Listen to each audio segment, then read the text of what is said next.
La paix, la force et la joie nous viennent du Dieu de l'Alliance. Il s'approche de nous, aujourd'hui comme hier, pour revivifier ce lien.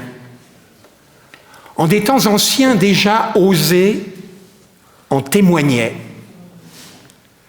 Je la conduirai au désert et je parlerai à son cœur. Et de là-bas, je lui rendrai ses vignobles et je ferai de la vallée de l'Accord une porte d'espérance. Et elle répondra, comme au temps de sa jeunesse, au jour où elle monta du pays d'Égypte.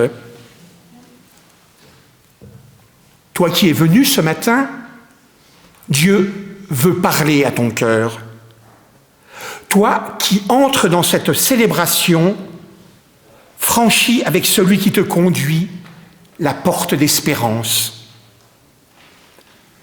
Te voici invité à répondre par ton écoute, par ta prière et par tes chants à l'amour de Dieu qui te presse. Ouvre-lui ton cœur. Je vous invite à la prière. Dieu, nous appelons pour que tu viennes. Viens nous adosser à ta parole où se lève demain. Deviens visage parmi nous. Reviens visiter nos vies essoufflées. Viens, nous appelons pour que tu viennes. Et si prier était autre, non pas un « viens », mais un « nous voici », où nous est redonné comme signe de toi le désir d'être là où la vie se blesse et rebondit. Déjà, tes pas, ô Père, ont trouvé les nôtres. Tu viens depuis les siècles des siècles, mais c'est nous qui nous absentons. Retourne notre prière, Dieu qui fait voir autrement, et apprends-nous à te nommer en veillant sur l'instant. Amen. Et je vous invite à vous lever pour que nous chantions au cantique 208 les strophes 1, 2 et 3 à la page 178. Le 208, les 3 strophes.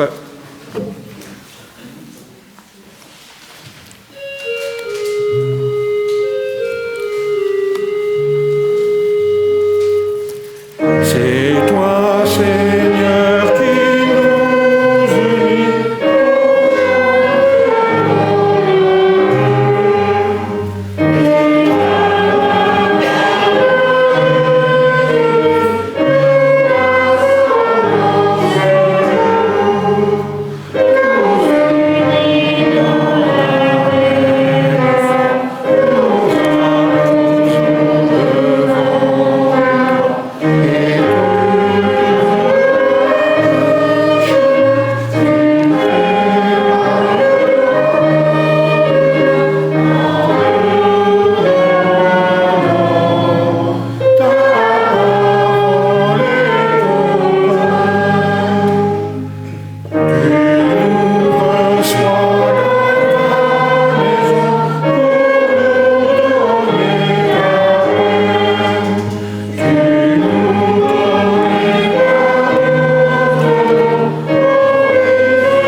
Louons Dieu.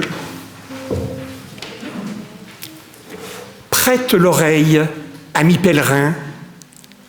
Déluges et tremblements sont passés. Il est dans la brise du soir. Souffle imperceptible au bord de ton attente. Il te crée, vibrante écoute des mélodies de la terre. Gloire à son nom. Regarde, amis pèlerins, devant l'aurore fuient les noirs chevaux de la nuit. Il est dans les myriades d'étoiles. Il est sourire d'enfant dans les yeux du vieillard. Il te crée, prisme scintillant aux mille feux de sa présence. Gloire à son nom. Savoure, amis pèlerins, les fruits de la terre. Amère pomme de discorde a mûri en pomme d'amour. Il est saveur de communion au pays du lait et du miel, réjouissance des humbles pour les jours de moisson. Il te crée calice pour le vin des noces nouvelles. Gloire à son nom. Pose tes mains, amis pèlerins. Dedans et dehors se marient enfin. Il les caresse du vent au front brûlant. Trésor de tendresse du baiser aux lépreux. Il te crée, douce main aux blessés du chemin. Gloire à son nom. Des senteurs de la terre, remplis-toi, amis pèlerins, grisants arômes de la garrigue balayés par le vent. Il est humble violette au fond des bois, infinité d'effluves dans les ténèbres de l'aveugle. Il te crée, parfum unique au bouquet de sa création. Gloire à son nom. Et nous poursuivons notre louange par le chant du psaume 66, les strophes 1, 2 et 4, à la page 46, et nous nous levons pour louer notre Dieu au psaume 66 donc.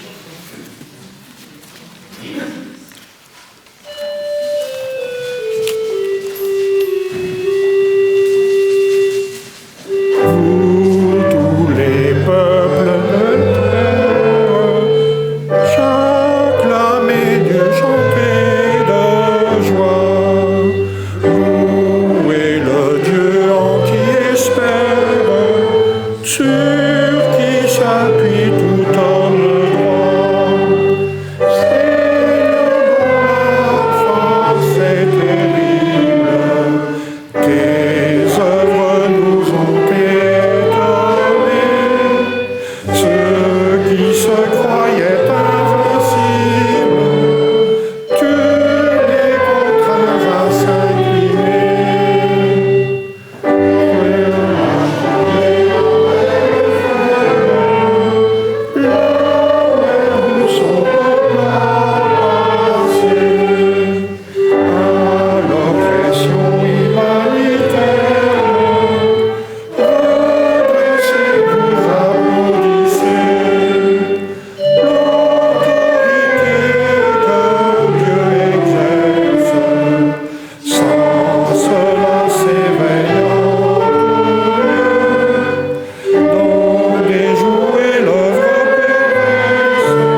Écoutons la loi que Dieu nous donne.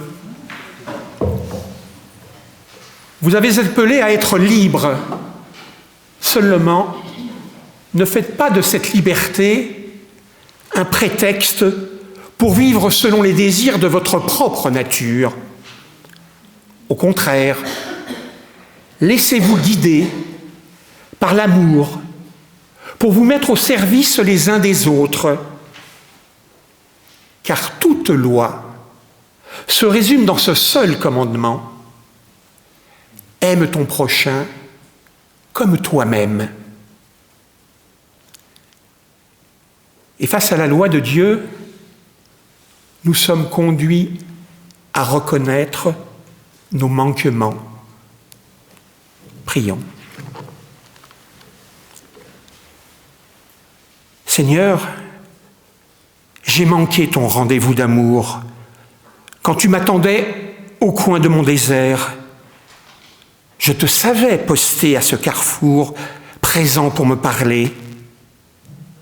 Et moi, je courais comme un voleur, d'une idée à l'autre, d'une consommation à l'autre, d'un papier à l'autre.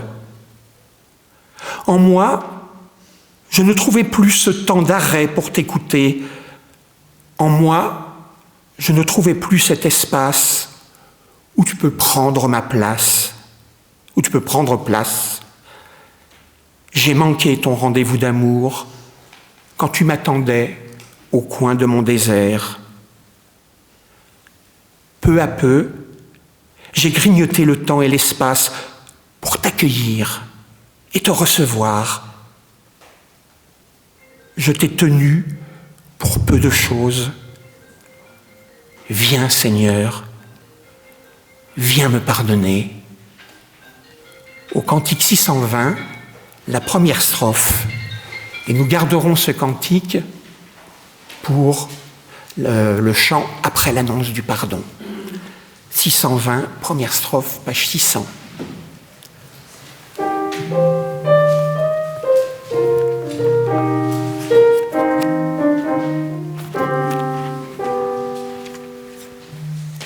Seigneur mon Dieu, je crie vers toi, tu es mon espérance. Dans ma misère, écoute-moi, apaise ma souffrance. Éclaire-moi sur le chemin et garde ma main dans ta main quand l'ennemi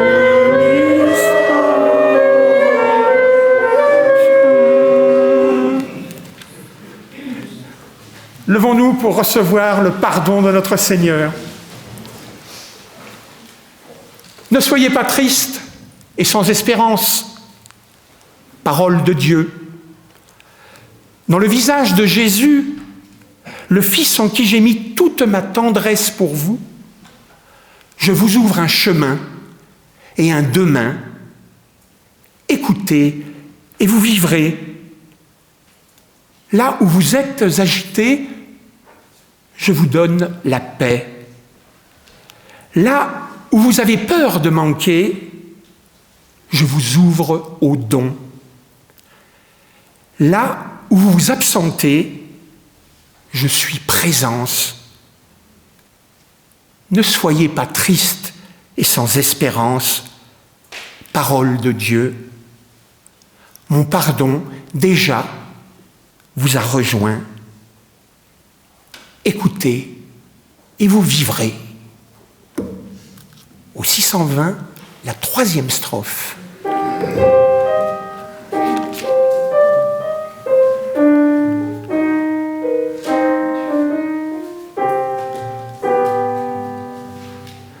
Louons le Dieu de majesté, il est le Père, et gloire au Christ qui a porté le poids de nos misères.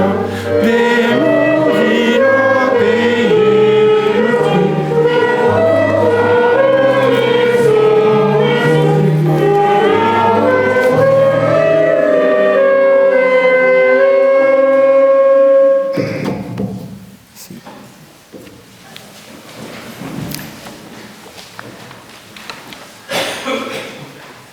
Avant d'ouvrir la Bible, nous nous inclinons dans la prière.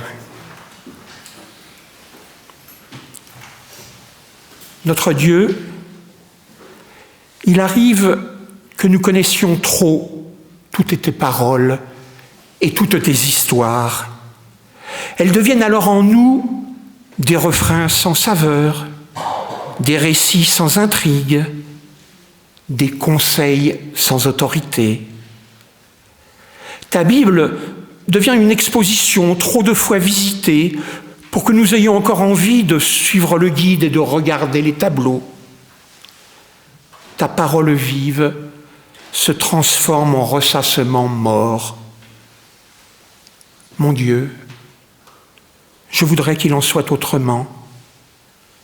J'aimerais que l'ennui du ressassement cède le pas aux délices de la répétition.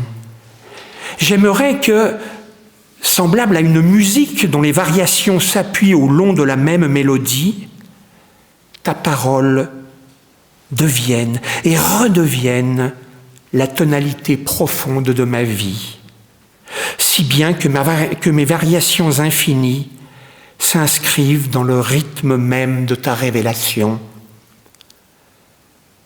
Notre Dieu, nous ne savons pas comment peut avoir lieu cette métamorphose, mais nous en souhaitons la venue.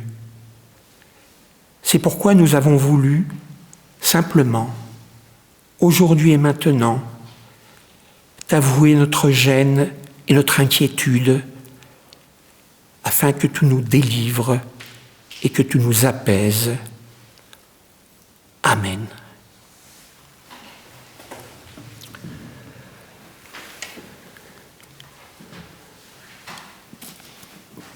Pour ce matin,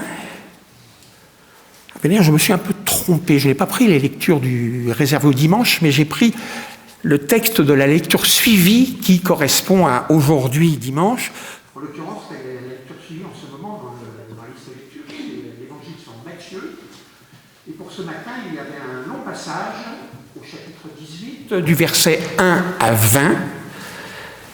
Je n'ai retenu que la première moitié, c'est-à-dire du verset 1er au verset 10, donc dans l'évangile selon Matthieu, chapitre 18, versets 1 à 10. En ce moment, les disciples s'approchèrent de Jésus et dirent : « Qui donc est le plus grand dans le royaume des cieux ?» Jésus, ayant appelé un petit enfant, le plaça au milieu d'eux et dit : « Je vous le dis, en vérité, si vous ne vous convertissez pas et si vous ne devenez pas comme les petits-enfants, vous n'entrerez pas dans le royaume de Dieu. C'est pourquoi quiconque se rendra humble comme ce petit enfant sera le plus grand dans le royaume des cieux. Et quiconque reçoit en mon nom un petit enfant comme celui-ci me reçoit moi-même.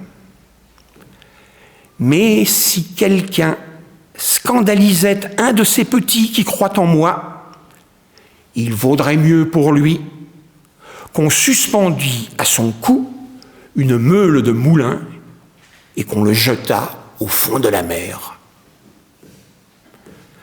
Malheur au monde à cause des scandales, car il est nécessaire qu'il arrive des scandales, mais malheur à l'homme par qui le scandale arrive. Si ta main ou ton pied est pour toi une occasion de chute, coupe-les et jette-les au loin de toi. Mieux vaut pour toi entrer dans la vie, boiteux ou manchot, que d'avoir 2 pieds ou 2 mains et d'être jeté dans le feu éternel. Et si ton œil est pour toi une occasion de chute, arrache-le et jette-le loin de toi. Mieux vaut pour toi entrer dans la vie n'ayant qu'un œil que d'avoir 2 yeux et d'être jeté dans le feu de la géhenne. Gardez-vous de mépriser un seul de ces petits. Seigneur, ta parole est vérité. Sanctifie-nous par ta vérité. Amen.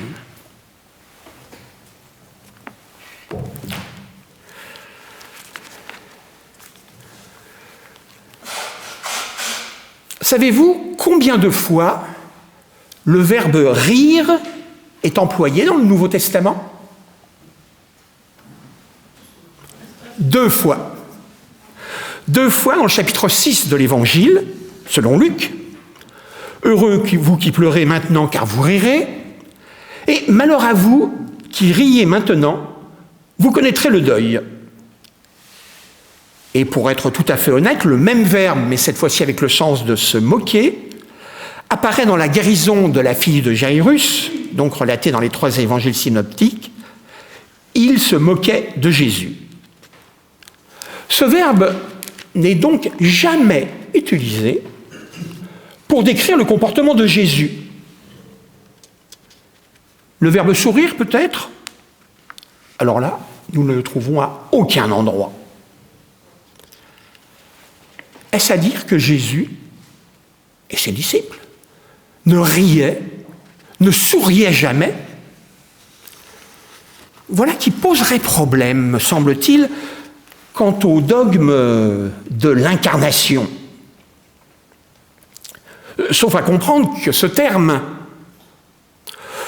servirait simplement à désigner le simple fait pour Dieu de se glisser à l'intérieur d'une enveloppe humaine.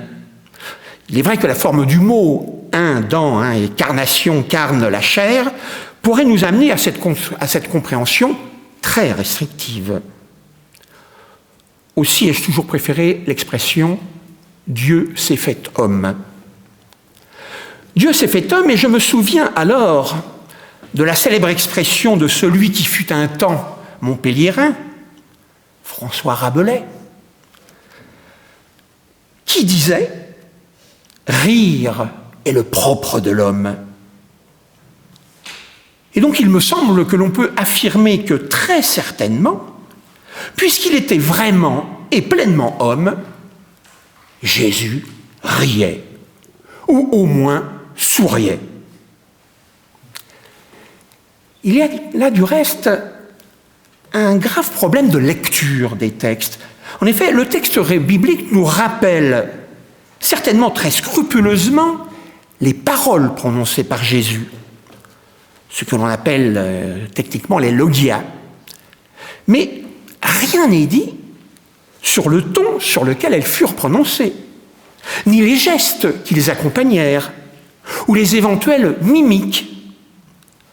Or, nous savons que selon la manière dont elle est prononcée, et les différentes expressions corporelles au moment de l'énonciation, nous savons qu'une phrase peut être comprise de manière très différente, voire contraire. Alors, bien sûr, comme Jésus était un maître, un rabbi, et qui plus est, fils de Dieu, nous considérons naturellement ses propos comme toujours très sérieux, solennels, magistraux, enfin bref, comme des paroles d'évangile qui ne sauraient prêter à sourire, qui doivent être prises très au sérieux. Cela pourrait être particulièrement le texte que nous venons de lire, et dont vous avez entendu qu'il comporte, par exemple, de terribles menaces, et donc un texte qui, a priori, ne prêterait pas à sourire, et encore moins à rire. Et pourtant, non sans audace, j'en conviens, je trouve l'épisode qui est relaté dans ce passage de Matthieu et l'attitude de Jésus, je les trouve singulièrement malicieux. Comme souvent, c'est une question qui fait débuter la scène. Mauvaise question, bien sûr, les disciples posent toujours de mauvaises questions, mais qui permettra à Jésus de développer son enseignement. Notre texte appartient au 4e des 5 grands discours dans l'Évangile selon Matthieu, où Jésus enseigne ses disciples, le peuple, et donc nous-mêmes, les lecteurs. Or, la traduction de cette question me pose problème. J'ai lu dans l'édition de Second qui est le plus grand dans le royaume des cieux, mais le texte grec ne dit pas le plus grand. Il dit plus grand, voire très grand. Eh bien, cette traduction par le superlatif le plus grand me paraît contestable à plus d'un titre. Premièrement, parce que la grammaire, c'est la grammaire, et un comparatif n'est pas un superlatif. De plus, dans ce même livre, au chapitre 11, la même forme adjectivale est bien traduite, dans toutes les traductions, par plus grand, et non pas le plus grand. Ensuite, demander qui est le plus grand dans un royaume est une question à la limite de l'absurde. Le plus grand dans un royaume, c'est le roi. Et à plus forte raison pour le royaume des cieux. Mais surtout, ce superlatif le plus grand restreint la portée de la question. Je m'explique. Si je vous pose la question, qui est la plus intelligente ou le plus intelligent dans cette assemblée? Même si nous ne sommes pas tous particulièrement modestes, personne n'osera penser qu'il s'agit de lui ou d'elle. Mais si je demande qui est plus intelligent, à ce moment-là, chacune et chacun pourra se dire « quand même, je suis un peu plus éveillé que celui-ci ou celle-ci ». Nous pouvons donc tous nous sentir concernés par la question des disciples. Certes pas le plus grand, mais plus grand que mon voisin, cela peut s'envisager. Mais je l'ai déjà annoncé, c'est une mauvaise question. Et même plus exactement, c'est une question qui ne se pose pas entre adultes, qui est puérile. Ce sont les petits-enfants qui se proclament plus grands. C'est alors que je trouve Jésus assez, voire très facétieux. À la suite de cette question infantile, puérile, d'enfant, il va se comporter avec les disciples comme avec des enfants. Et pourquoi faire? Pour leur expliquer qu'il faut devenir des enfants.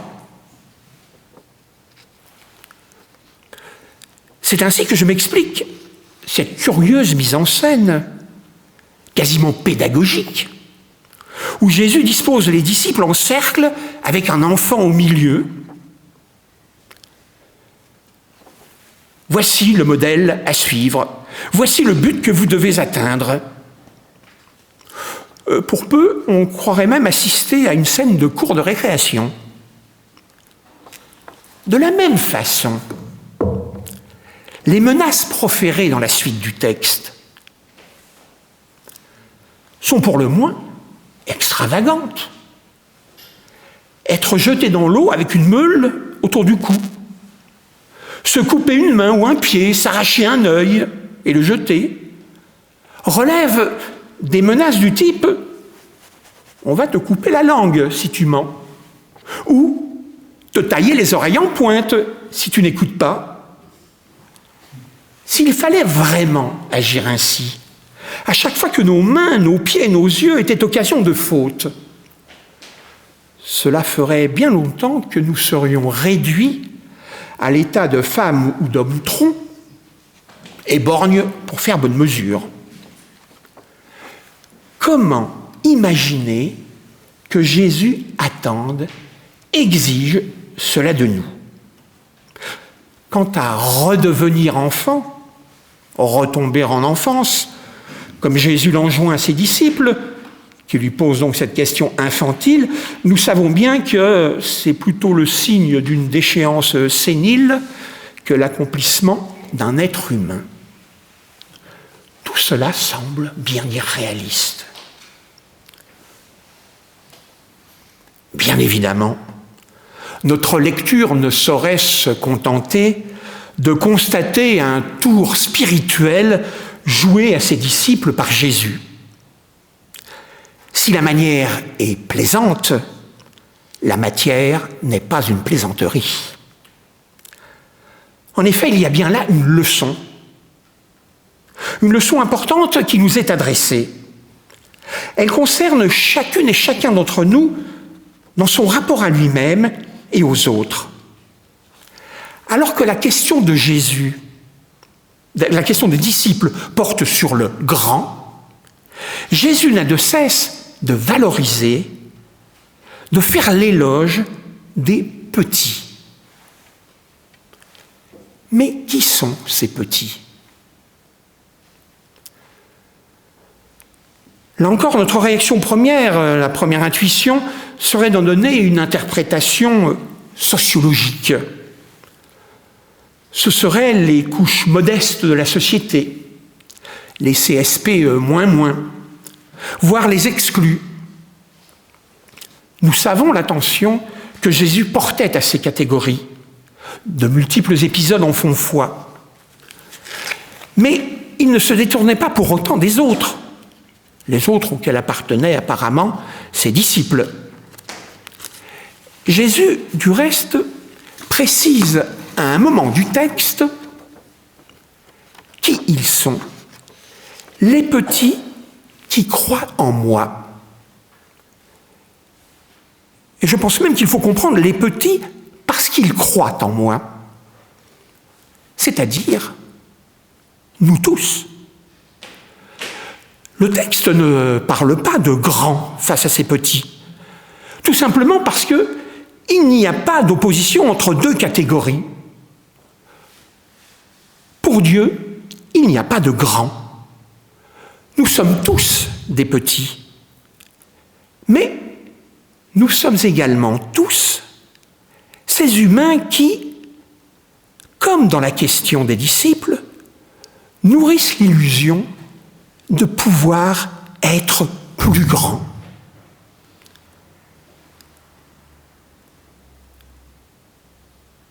Et pourquoi ceci est-il particulièrement condamnable ? Eh bien, c'est parce que, pour nous trouver grands, nous sommes obligés de rabaisser l'autre. Et que cette haute, mais fausse opinion que nous nous faisons de nous-mêmes se nourrit du mépris d'autrui. C'est en le rabaissant, en l'humiliant, que nous nous forgeons une grandeur fantasmée. Quand je parle de grandeur et de pseudo-supériorité, il peut s'agir de choses très banales. La beauté physique, le modèle de ma voiture, mes diplômes, mon compte en banque, mes enfants. Pour me mettre plus haut, je dois marcher sur l'autre. L'écraser. Voilà le scandale que Jésus dénonce avec force dans notre passage. Et il nous invite à faire exactement le contraire. Il utilise un verbe qu'on pourrait traduire par « faire demi-tour ». Alors, il ne s'agit pas de renoncer à faire des études, à acquérir une situation sociale intéressante, à se réjouir d'une heureuse vie de famille, mais de n'y voir aucune source d'orgueil et de supériorité sur les autres. Ce n'est pas l'autre, mais c'est nous qu'il convient de rabaisser. À nous de veiller à réprimer à chaque instant la tendance que nous avons à nous comparer à d'autres, comparaison qui tourne naturellement à notre avantage. À nous de débusquer ces lieux d'où nous regarderions de haut les autres. Mais attention, l'humilité à laquelle Jésus nous invite fermement n'est pas la fausse humilité des tartuffes qui pratiquent le dénigrement de soi et qui, ce faisant, cultivent un égocentrisme condamnable, à quoi pourrait s'ajouter une vaine recherche de la perfection assortie d'une secrète autosatisfaction. Non seulement nous devons prendre conscience de nos faiblesses, mais il nous faut les accepter et recevoir le pardon que Dieu nous accorde pour elles. Et en même temps, parallèlement, il serait bon de conserver une capacité à admirer autrui. Non pas admirer les grands personnages de l'histoire ou de notre temps, mais le petit qui est à côté de moi et qui est capable, dans sa vie quotidienne, d'accomplir ce dont je suis souvent dispensé et ce dont je serais peut-être incapable. Je pense à la femme seule qui élève ses enfants, au travailleur pauvre qui nourrit sa famille, au malade qui se bat contre son mal, à l'émigré qui quitte sa maison, aux parents de la victime qui pardonnent. Je sais bien, nous savons bien, nous n'y parviendrons et nous n'y parvenons que trop peu souvent.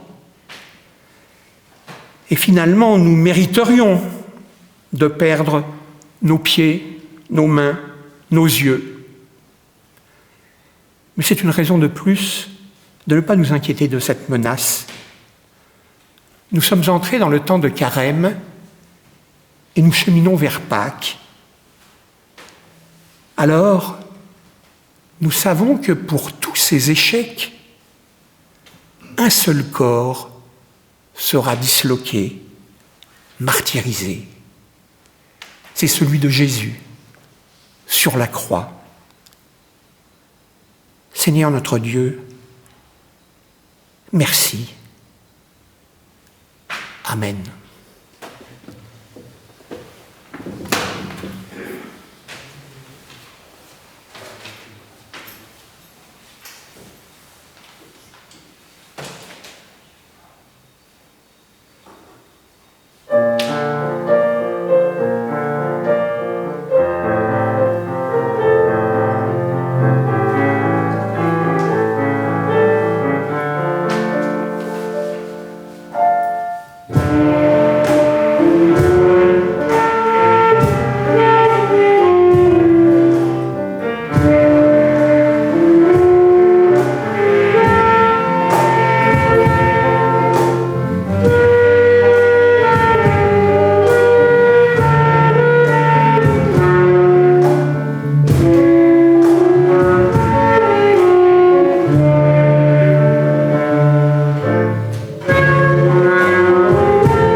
Excusez-moi, donc c'est le 610.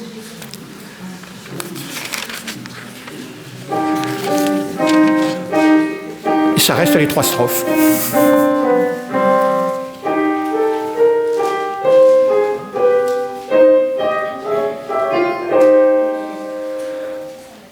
Ô Jésus, mon frère, ma joie, ma lumière, au fond de ma vie, ta présence est douce, comme un flot de source, un chant dans la nuit.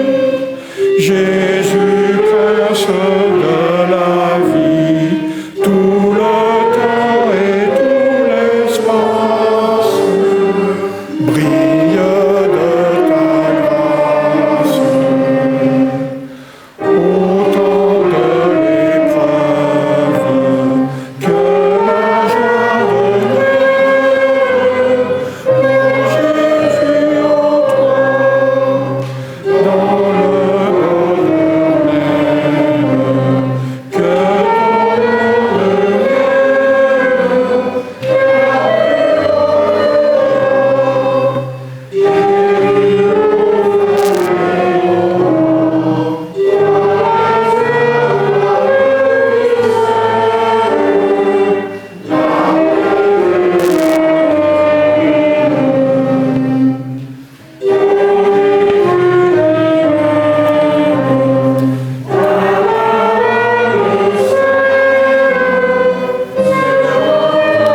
restons debout pour confesser notre foi.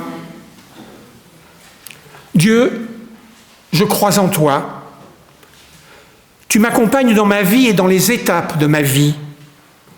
Tu manifestes ta présence dans la rencontre des autres et par des actes qui prennent pour moi la saveur du royaume et la lumière du monde nouveau, où la vie reçoit son sens de ta main. Je crois que tu m'appelles par mon nom, comme un père de tendresse, et que tu fais de moi ta fille, ton fils. Jésus-Christ, je crois en toi. Homme de notre histoire, Seigneur du monde avec le Père, je crois que l'audace de ta vie à contre-courant, tes repas avec les marginaux, la place que tu as voulu pour les ignorer, ton regard porté sur ceux que tu as guéris, ton silence devant tes accusateurs, sont le gage de la vérité de ma vie. Tu es pour moi la promesse et l'espérance que la vie dépasse la mort et toute mort. Et tu m'envoies aux autres dire à jamais ton amour et la puissance de ta résurrection.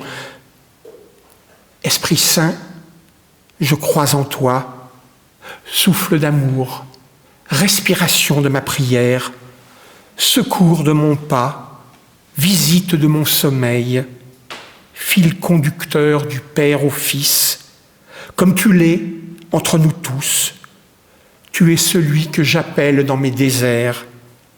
Je crois que tu lèves les endormis et que tu fais germer la liberté.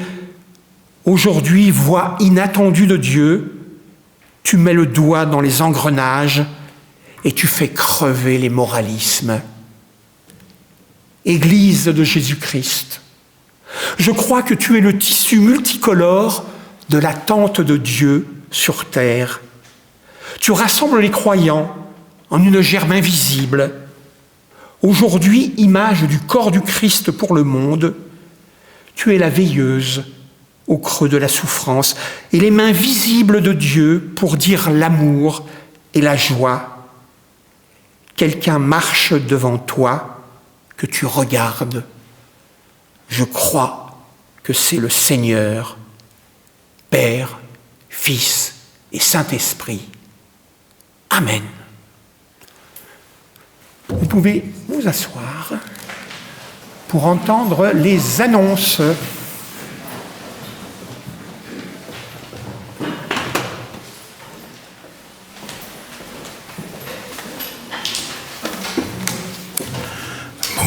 Bonjour à tous. Alors pour ce temps d'annonce, nous sommes tous cordialement invités cet après-midi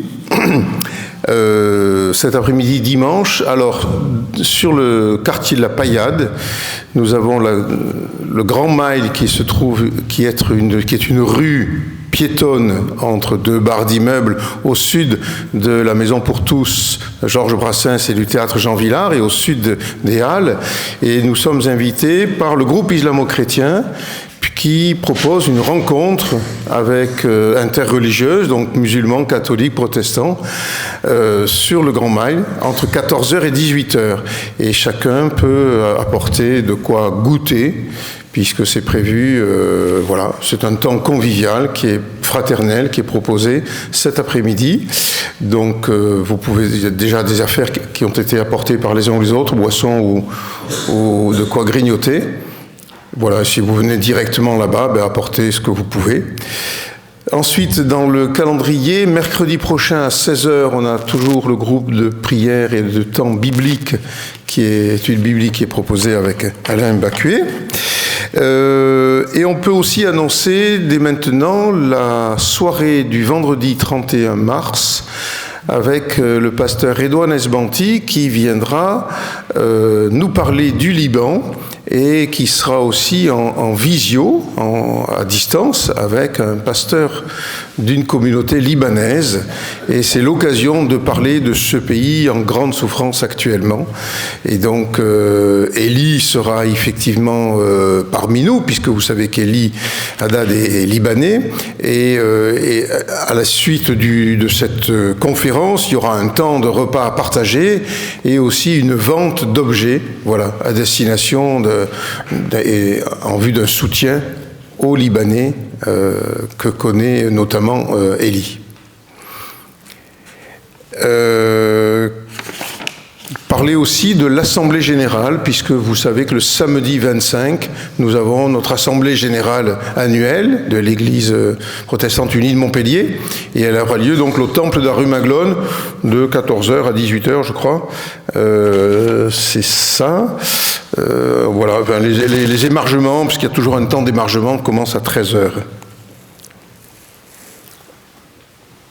Alors, est-ce qu'effectivement, le conseil presbytéral, cette semaine, et le conseil de secteur, la semaine dernière, ont rencontré une candidate pasteur pour le secteur de la Margelle, puisque nous avions une proposition, et nous avons rencontré Claudia Heidemann, qui est une pasteur allemande, luthérienne d'origine, et qui viendra donc à la Margelle à partir du 1er juillet 2024. Donc c'est une bonne nouvelle, de 23, excusez-moi, 1er juillet 2023. Voilà, donc c'est une bonne nouvelle, puisqu'effectivement le CP l'a rencontré, et donc le conseil de secteur aussi, et nous nous réjouissons de sa venue. Elle parle très bien français. Ah, comme vous et moi, tout à fait. Merci.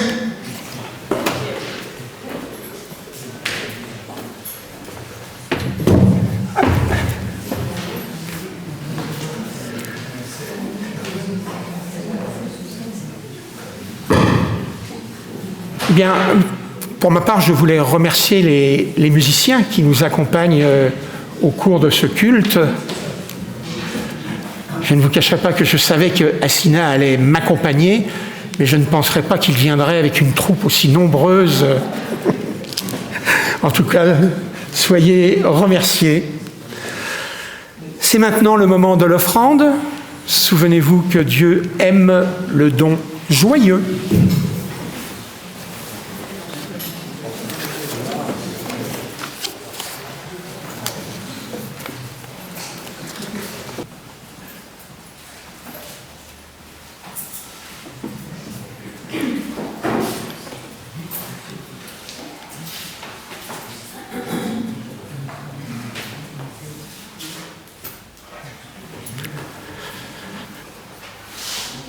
Père, accepte notre offrande joyeuse, l'offrande de notre argent, l'offrande de notre travail, l'offrande du temps nécessaire à l'écoute et toute offrande que nous inspire ton amour.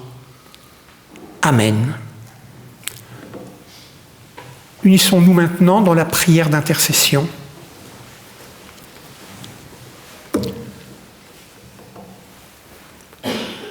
Pour ta parole qui se fait pain, pour ta tendresse qui prend corps parmi nous, pour l'aujourd'hui de ta promesse et pour nos visages rassemblés, nous te disons merci, Seigneur. Toi qui nous accueilles tels que nous sommes, apprends-nous à te saluer dans l'instant qui s'offre à vivre, dans la présence qui vibre en chaque visage, dans le souffle qui traverse nos existences. Nous te confions ceux et celles qui vacillent sous le choc d'une séparation ou d'une maladie. Nous te remettons ceux et celles qui sont dans l'ombre et ne supportent pas la lumière. Recueille dans ton amour de Père les blessures qui nous font boiter et permets qu'un goût de naissance rejoigne ceux et celles qui chancellent dans la confiance en eux-mêmes. Nous élargissons maintenant notre prière aux dimensions de ce monde, traversé de violence, mais en attente de paix, et en communion avec tous ceux et celles qui te reconnaissent comme Père des humains, nous te disons, notre Père qui es aux cieux, que ton nom soit sanctifié, que ton règne vienne, que ta volonté soit faite sur la terre comme au ciel. Donne-nous aujourd'hui notre pain de ce jour. Pardonne-nous nos offenses, comme nous pardonnons aussi à ceux qui nous ont offensés. Et ne nous soumets pas à entrer dans la tentation, mais délivre-nous du mal. Car c'est à toi qu'appartiennent le règne, la puissance et la gloire, au siècle des siècles. Amen. Je vous invite à vous lever pour recevoir l'exhortation et la bénédiction de notre Dieu.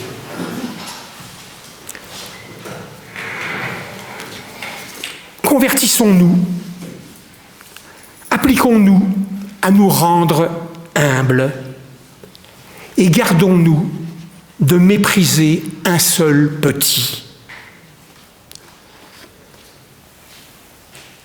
Dieu nous bénit et nous garde. Dieu tourne sa face vers nous et nous accorde sa grâce. Dieu porte sur nous son regard et nous donne la paix. Amen. Je vous invite à chanter au cantique 273 la première et la deuxième strophe. Et ensuite, assis, nous pourrons encore profiter d'un moment musical.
Bon dimanche à toutes et à tous.